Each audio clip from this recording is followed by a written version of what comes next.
వెచ్చని చెలిమిని పొందినది వెన్నెల కళగల నిండుమది కాటుక చీకటి రాత్రికి పాటను చూపే నేస్తమది చేతికి ఆదని జాబిలిలా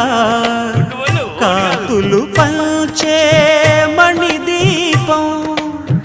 కొమ్మల చాటున కోయిలలా కాలం నిలిపే అనురాగం అడగని వరములు కురిపించి అమృత వర్షిని అనిపించే అమూల్యమైన పెన్నిధి శుభోదయాల సన్నిధి మనస్సనేది అహో ఒక మనసుకు నేడే పుట్టిన రోజు అహో తన పల్లవి పాడే చల్లని రోజు